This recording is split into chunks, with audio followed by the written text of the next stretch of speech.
Okay, thank you, Ed. Former Vice President Joe Biden, meanwhile, still struggling to get past that controversial "you ain't black" remark that he made during an interview with Charlamagne Tha God late last week. Here he is yesterday. Let's bring in Brad Blakeman, former deputy assistant to President George W. Bush, and Leslie Marshall, a progressive radio talk show host and Fox News contributor. Good morning to both of you. Good morning. Nice to have you both on together like the good old A-team days. Okay. Yeah. So, Leslie, I'll start off with you first, because Biden has now had a couple times to walk back those remarks, initially say, hey, I was a wise guy, I was acting cavalier. Now he's saying the radio show host was the wise guy, and he was responding in kind. How is he doing with this?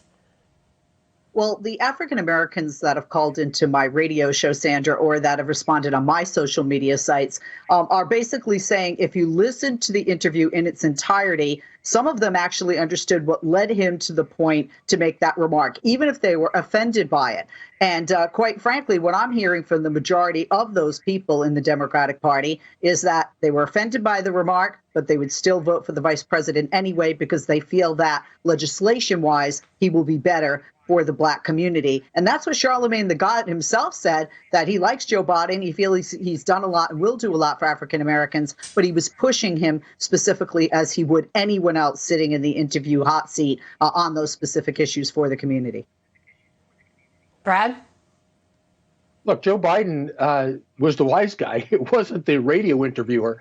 He was being candid with the vice president. He was also pushing him. You know, I guess Joe Biden thought this was going to be a softball interview, and it turned out it didn't, and that's what ruffled his feathers. And he said a racist remark using urban slang and urban cadence, and very dismissive and condescending. It is what it is. You don't have to listen to the entire interview to get the meaning and intent of what the vice president meant. It was shameful. It was regrettable. But of course, the Democrats are now making excuses for it. Well, he did say he made a mistake. And now in a new interview, he's further responding and now to the question whether or not he should apologize for making such mistakes. Here's more from the former vice president. So, Leslie, can he move past this?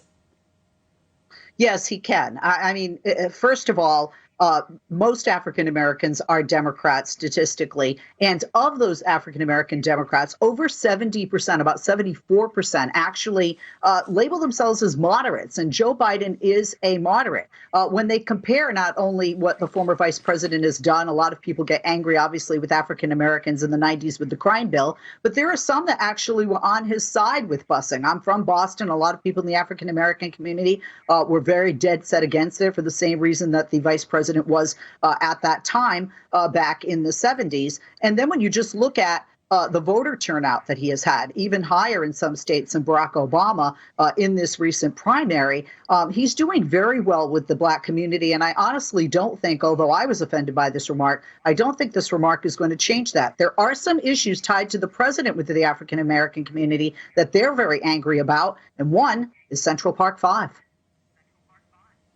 Brad, I'll let you respond to that. I want to move on to this Utah poll. Go ahead. Well, look, take nothing for granted in an election. Any group, any person, every vote counts. And I happen to agree with the president when he initially said, what do minorities have to lose? Now they know what they have to gain. The president has done an amazing job for minorities. So there's no reason why they shouldn't be looking for the president to remain in office because he's actually delivered for them. And you have heard the president make that case, especially when the economy was really zooming along before the pandemic came in. I want to throw up this Utah poll because it's getting a lot of attention. It shows Trump and Biden in a statistical tie. It found former Vice President Joe Biden and Trump in a statistical tie, leading by 3 points in the Republican stronghold for President Trump. He's leading Biden 44 to 41%. Important to point out that this is Y2 Analytics, margin of error, 3 points, a right-leaning organization conducting the poll. But you move on to the gender split on the voters in that state, Leslie, and I'll get your reaction. The most recent polling there finds a wide gender gap, with Biden leading Trump 47% to 37% among women, while Trump leads 51% to 35% among men. Your response, Leslie? Well, I'm not surprised with the women. I mean, we've seen in the past recent months, Gallup and Quinnipiac showing 60 and 61% disapproval among females of the president. I'm also not surprised about this poll, not just because of Utah, because, Sandra, I think it's a snapshot of what's going on in the country. We are very divided. And there are those who are very much against the president and very much for the president. And that's where they're going to stand. And that poll is showing this. What we also see is that November is going to be determined by those independent voters and those swing state voters. And again, I'm not surprised with this poll when you look at the breakdown, because the president does have some anger within his party.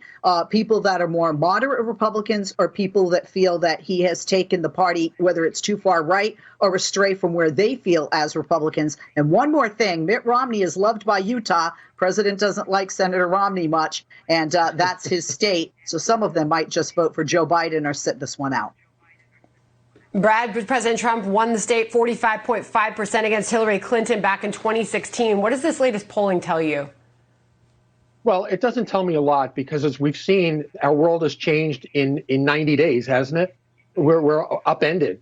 So this far out, polling is unreliable. And traditionally with Donald Trump, polling has been unreliable right up through the election.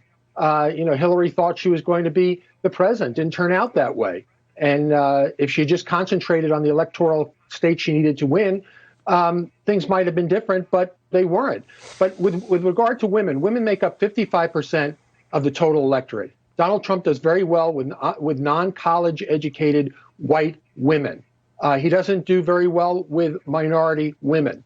So we have a baseline, unlike Joe Biden. The president knows how he got to the presidency. The question is, how do we keep what we had back in 2016 and improve on it? And I think the president can make a tremendous argument. Usually when you go into the presidential election booth, you ask yourself, are we better off today than we were 4 years ago? Clearly the answer is no, but to no fault of Donald Trump. The question now for women and men is going to be, do I trust Donald Trump to take us through to brighter days? And he's got a record in taking us through this pandemic very well, giving the states the ability to govern as they see fit. One size does not fit all. And women are most concerned, as men are, with the economy and their security. And I think the next 90 days are going to tell the tale with polling. Yeah, you look at how much has changed just in the last 90 days, and so much can change over the next 90 days. Thanks to both of you for being here today. Great to see both of you. Thank you. Pleasure. Great to see you, Sandra.